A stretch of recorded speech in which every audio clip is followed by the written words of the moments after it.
Vamos falar sobre comunicação. Fala pra gente aí por que é importante expressar assertivamente. Qual a importância disso? Boa noite, Kátia. Jean Carlos, boa noite. Vamos Eu lá. gosto de dizer que a assertividade a gente pode comparar com um relógio. Existem relógios que são muito simples, que têm ali 130, 140 componentes. E existem relógios que têm mais de 1.500 componentes.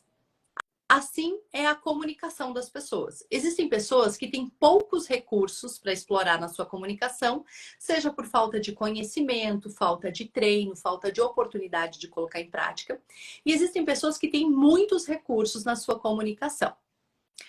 Mais uma comparação aqui de assertividade com relógio. Você pode ter muitos recursos com a sua comunicação. Se você não utiliza isso de maneira assertiva, você vai acertar algumas vezes e você vai errar tantas outras. Igual um relógio. Um relógio parado também marca a hora certa 2 vezes por dia.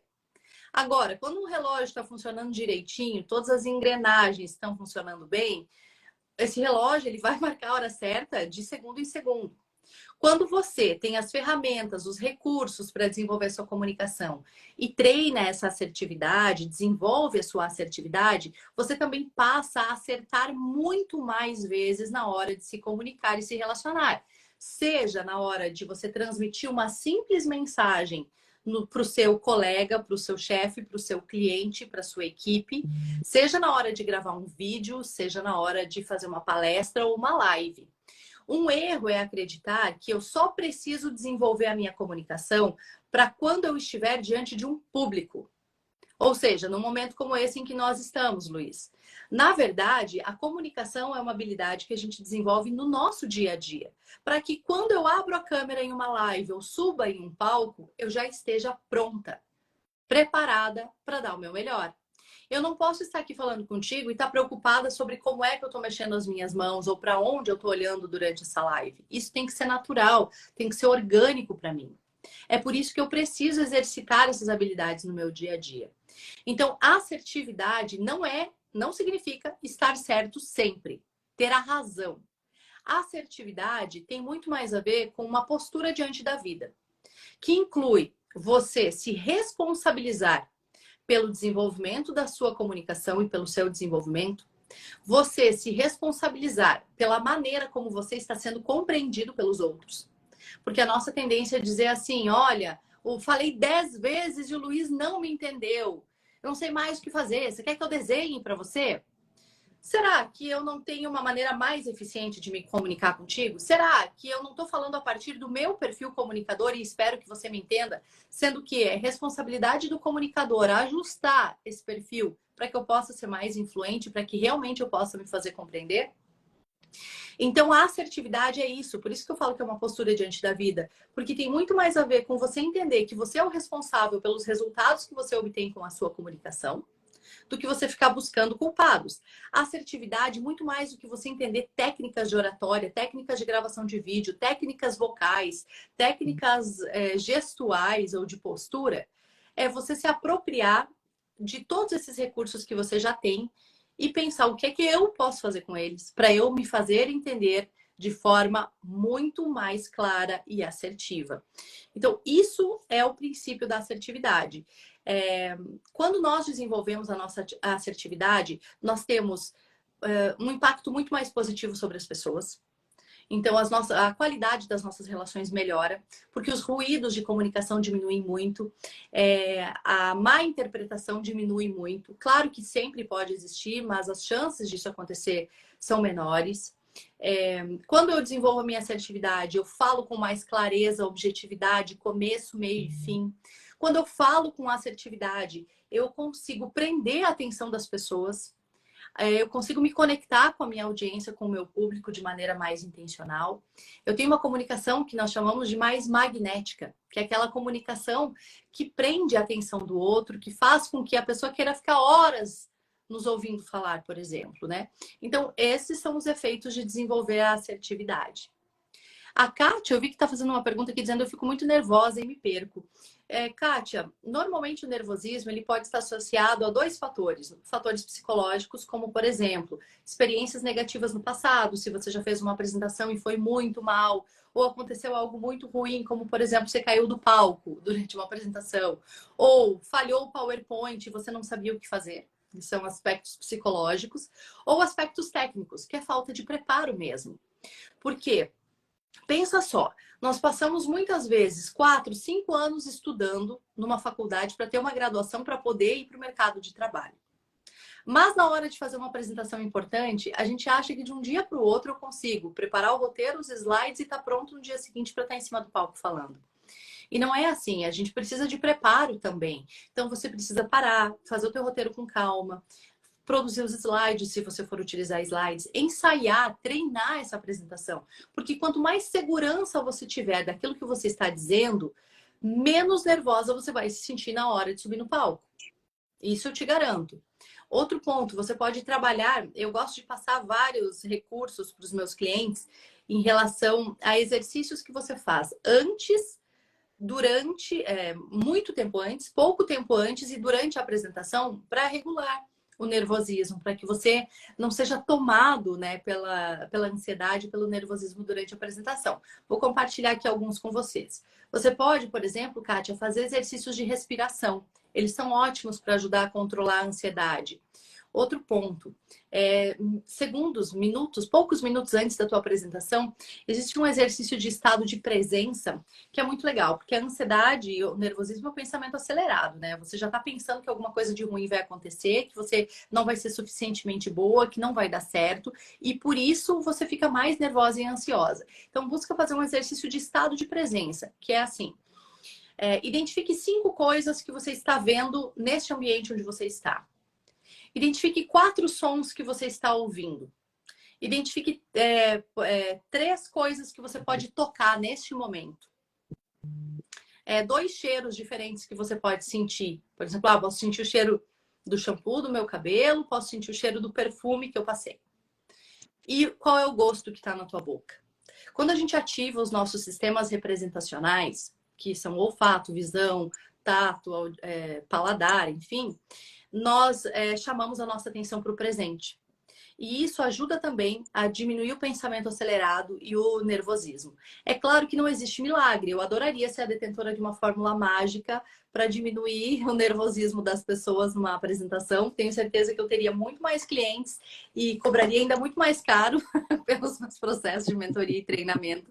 Mas milagres não existem. O que existem são esses recursos que ao passo que a gente vai utilizando e vai treinando também, desenvolvendo essas habilidades, nós conseguimos, então, melhorar a nossa performance como comunicadores.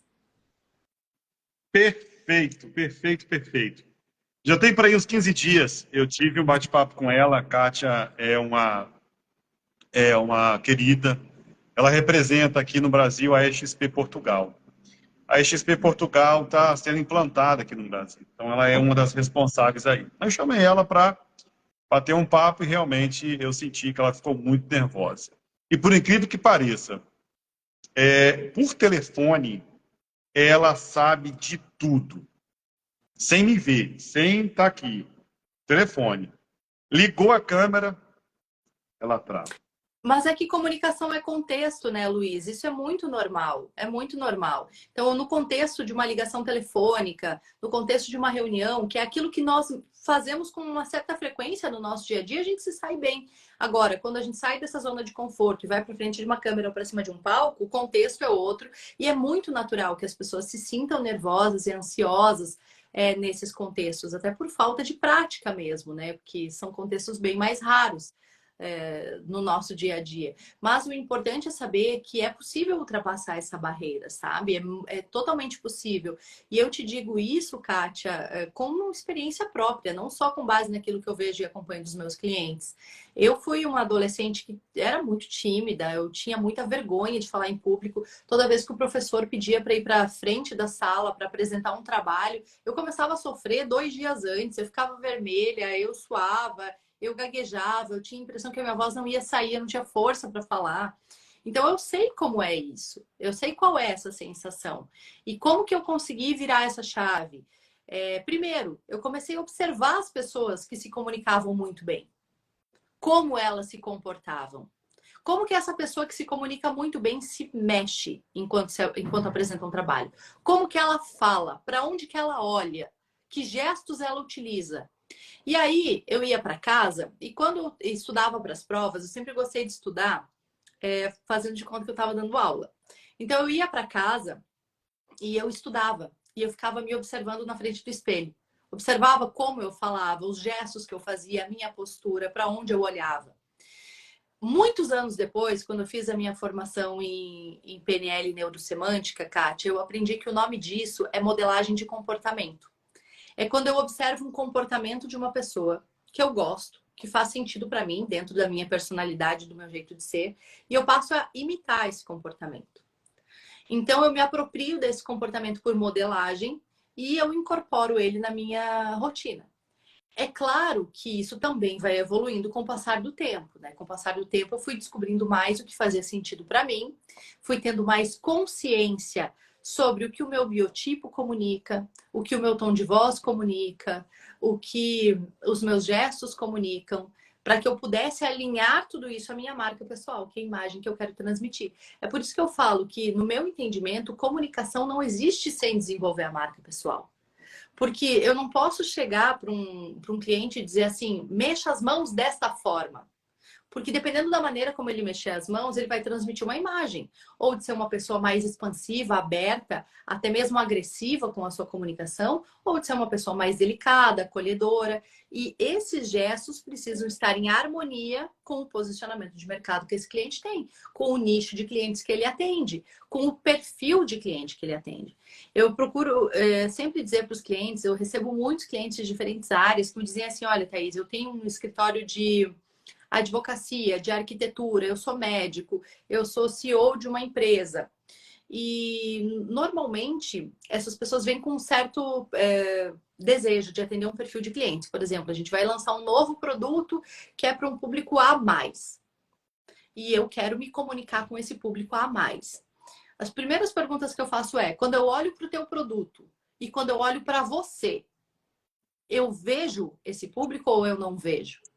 Porque se eu olhar para você e eu não enxergar esse público, não tem como você criar conexão e se comunicar com esse público. Então a gente precisa ter uma afinidade, ter uma coerência no nosso posicionamento também em função do público com o qual nós queremos nos relacionar no nosso dia a dia. Por isso que para mim comunicação e marca pessoal elas andam muito juntas, mesmo quando a gente só fala de oratória ou de gravação de vídeos. Nossa, espetacular. Vamos para a próxima pergunta. Frente à comunicação, é possível dividir a comunicação entre pessoas, por exemplo, a passiva, agressiva e passiva-agressiva? Sim, Luiz, existem os perfis comunicadores. O que são os perfis comunicadores? Eu falo que a nossa comunicação, gente, ela é o reflexo de tudo aquilo que nós vivemos ao longo da nossa vida. Das experiências positivas e negativas, dos valores que eu recebi dos meus pais, dos meus cuidadores, da trajetória pessoal e profissional que eu tenho. Com base nessa vivência, eu vou desenvolvendo mecanismos, ferramentas para me relacionar com as pessoas ao meu redor. Algumas pessoas, em virtude das suas experiências, desenvolvem um perfil comunicador mais passivo. O que é o perfil comunicador passivo? É aquela pessoa que, quando se expressa, tem dificuldade em dizer não, dificuldade em impor limites, dificuldade em se posicionar, dificuldade em apresentar as suas ideias com clareza, com objetividade. É uma pessoa que normalmente não olha nos olhos quando fala com os outros, tem uma voz trêmula, praticamente não tem presença de gestos na sua comunicação. Uma pessoa que tem o perfil comunicador passivo, qual que é a intenção dela? Ela não quer gerar embate com ninguém. Ela quer entrar muda, sair calada, ela não quer ter estresse com ninguém, ela quer se proteger. Só que qual que é o problema disso? Quem tem esse perfil acaba transmitindo uma imagem de ser uma pessoa muito frágil, pouco confiável no sentido de, olha, eu não sei se eu vou passar essa demanda para essa pessoa porque eu acho que ela não dá conta. E isso causa várias impressões negativas por conta de uma falta de posicionamento mais assertivo. Do outro extremo da tabela, a gente tem o comunicador agressivo.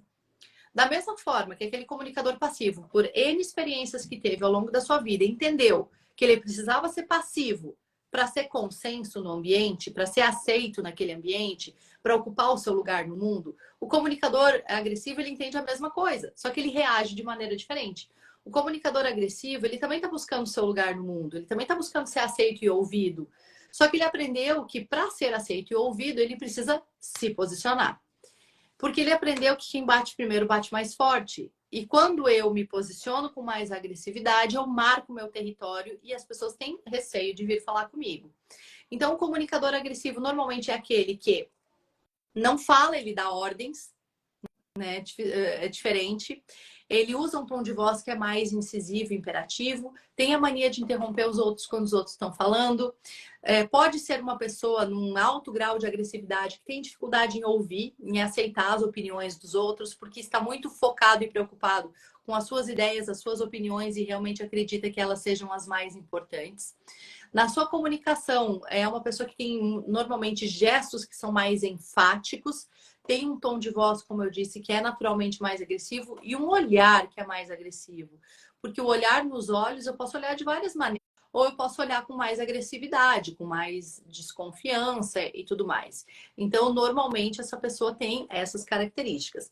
Quem tem esse perfil agressivo acredita que, sendo assim, vai ser mais respeitado.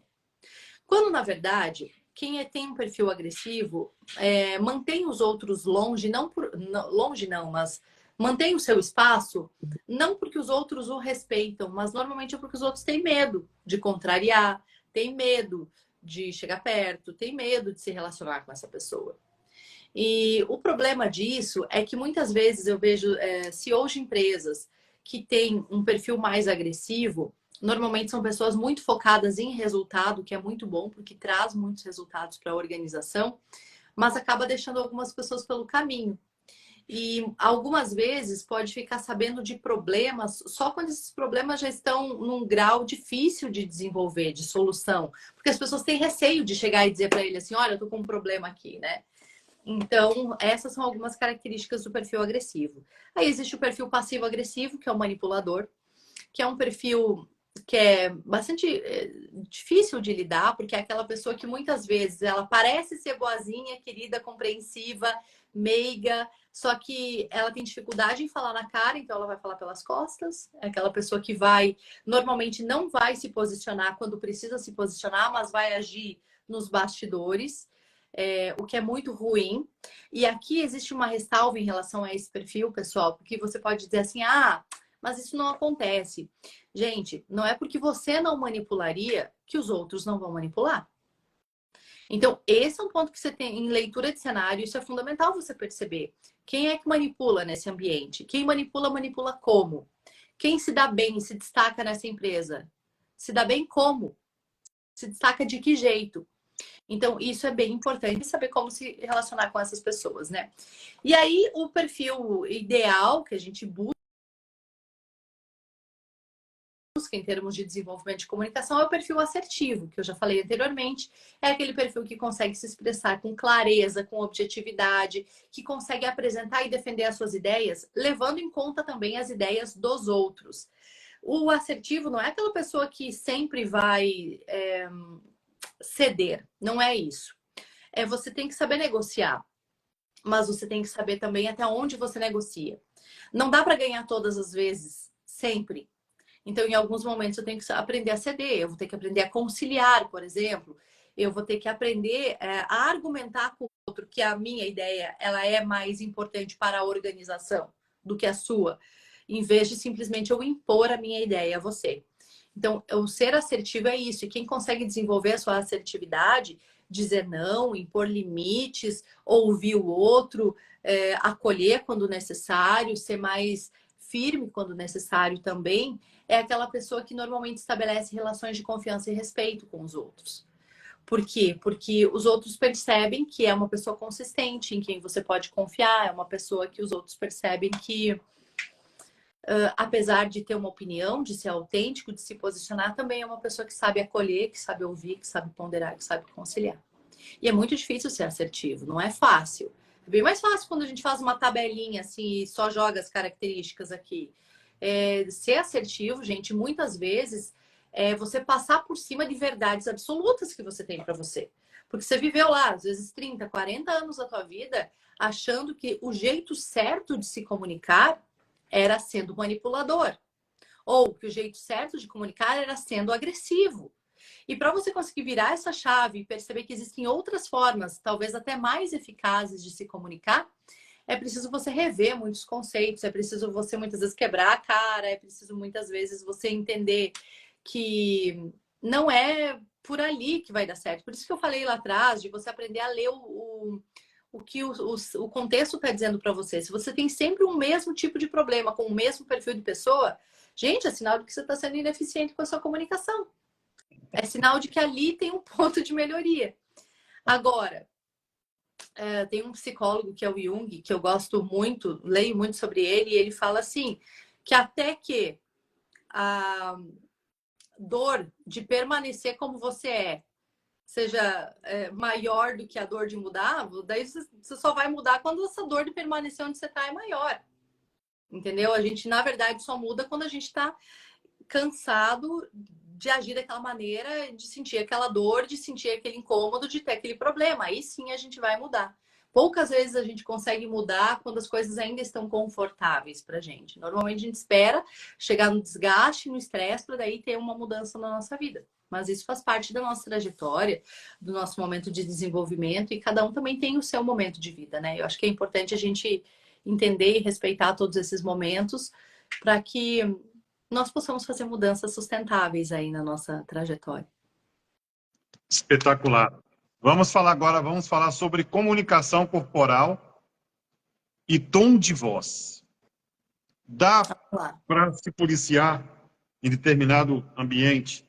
Dá uma dica aí. Eu acho que mais do que se policiar, Luiz, dá para ter consciência. A maioria das pessoas não tem consciência sobre a forma como utilizam a sua linguagem corporal e o seu tom de voz. Existem alguns livros que ficaram muito famosos décadas atrás, por exemplo, um livro chamado O Corpo Fala, que ele falava de alguns gestos que transmitem certas mensagens, certos sinais. Na minha percepção, eu vejo que isso tem uma utilidade, porém, a gente precisa analisar o contexto em que aquele gesto é aplicado. Sempre o contexto vai ser tão importante quanto o gesto em si. Um gesto muito simples, por exemplo, cruzar os braços. A maioria das pessoas tem a tendência a dizer que a pessoa que está de braço cruzado está fechada. Ela não está receptiva a novas ideias. Depende. Em um determinado contexto. Então, eu estou aqui na minha casa, a gente está conversando, de repente eu projeto o corpo para trás, cruzo o braço, dou uma risada. Esse braço cruzado, em vez de simbolizar que eu estou fechada, ele pode denotar que eu estou relaxada. Então, não vamos nos apegar aos pequenos gestos em si. Vamos nos apegar a algo maior que, na minha percepção, é muito mais impactante, que é o espaço que você ocupa no ambiente com os seus gestos. Existem vários estudos em relação à linguagem corporal que mostram que a percepção de liderança e autoridade está associada à quantidade de espaço que eu ocupo num ambiente. Então, se eu consigo manter o meu peito aberto, o meu queixo paralelo ao chão, se eu consigo incluir gestos na minha fala que sejam amplos e suaves, naturalmente eu vou transmitir uma imagem de mais autoridade, credibilidade, e até mesmo se esses gestos eles tiverem um bom acabamento. O que eu quero dizer um bom acabamento? Um começo e um fim. Não é aquele gesto que morre solto, né? Eles vão transmitir também mais segurança, mais controle. Então, tudo isso pode ser utilizado a seu favor. Cuidado com gestos muito rápidos, muito abruptos, porque eles podem transmitir ansiedade. Cuidado com a ausência total de gestos. Quando você coloca a mão no bolso, a mão para trás, ou mesmo cruza o braço enquanto fala, e aí você não gesticula mais, você perde um recurso importante da sua comunicação. Porque os gestos, eles ajudam a ilustrar a nossa fala, então eles são muito importantes. Da mesma forma, o tom de voz. Nossa voz, Luiz, ela é uma caixinha de ferramentas. Ela tem vários recursos. Volume, timbre, velocidade, dicção, tom, entre vários outros. E a combinação dessas características é que forma a psicodinâmica vocal de cada um. O que é a psicodinâmica vocal? São as sensações que eu desperto no outro através da minha voz. Então, às vezes, por exemplo, uma pessoa pode ser considerada prolixa ou confusa, não porque as suas ideias são prolixas ou confusas, mas porque a dicção não é clara. a pessoa não consegue articular bem o som na hora de se expressar. Isso pode causar uma percepção de falta de clareza. Ou então, se você fala muito baixinho, muito para dentro, você pode parecer mais inseguro, mais tímido. Por outro lado, se você fala alto demais, também isso pode incomodar as pessoas e soar agressivo. Então, o importante é que você comece a tomar consciência sobre o uso da sua voz, da sua linguagem corporal, entendendo que elas precisam sim ser ajustadas ao contexto. Seja um contexto, por exemplo, de canal de comunicação. Aqui no online, vocês não têm ideia se eu estou usando um vestido vermelho, uma blusa vermelha, se eu estou com calça ou saia para baixo, porque vocês não estão vendo. Então, tudo que vocês têm de informação a meu respeito cabe nesse quadradinho aqui. Se eu faço qualquer tipo de gesto fora desse quadrado, é como se ele não existisse. Então, eu preciso adaptar o meu gesto, trazer ele mais para cima para ele fazer parte desse contexto. Eu preciso saber que o meu cenário comunica, eu preciso saber que a iluminação comunica. Então, tudo isso é importante e precisa ser levado em conta. Já se eu estiver em uma reunião, numa sala pequena, com poucas pessoas, eu não posso ter a mesma postura do que se eu estivesse em cima de um palco falando para 300 pessoas. Quanto maior o espaço que eu tenho, mais eu preciso amplificar os meus gestos, mais eu preciso projetar minha voz e assim por diante. Eu acredito que tendo consciência desses pontos já é um bom começo para você começar a desenvolver a sua comunicação.